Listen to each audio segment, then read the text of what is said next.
Hello, today our readings come from Acts 23, chapters 12 through 35. The next morning some Jews formed a conspiracy and bound themselves with an oath not to eat or drink until they have killed Paul. More than 40 men were involved in this plot.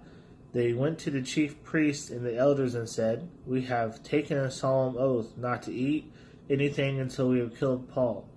Now then, you and the Sanhedrin petition and the commander to bring him before you on the pretext of wanting more accurate information about this case. We are ready to kill him before he gets here." But when the son of Paul's sister heard this plot, he went into the barracks and told Paul. Then Paul, one of the centurions, and said, "Take this young man to the commander. He has something to tell him." So he took him to the commander.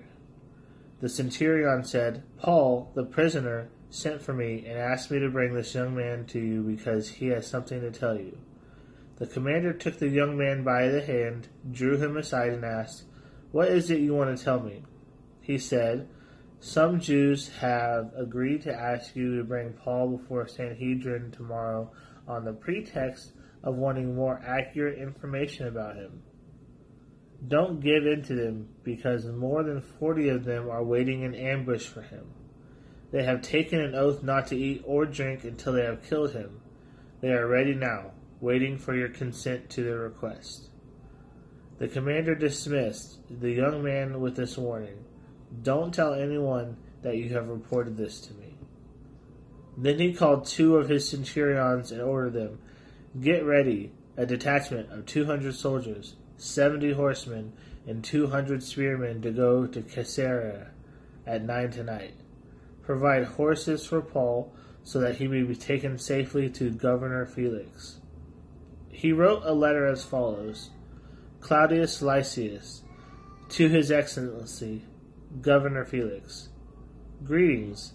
This man was seized by the Jews, and they were about to kill him, but I came with my troops and rescued him, for I have learned that he is a Roman citizen.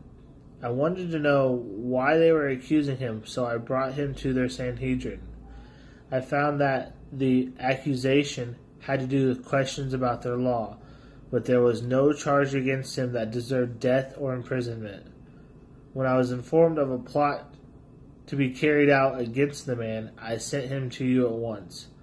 I ordered his accusers to present you their case against him."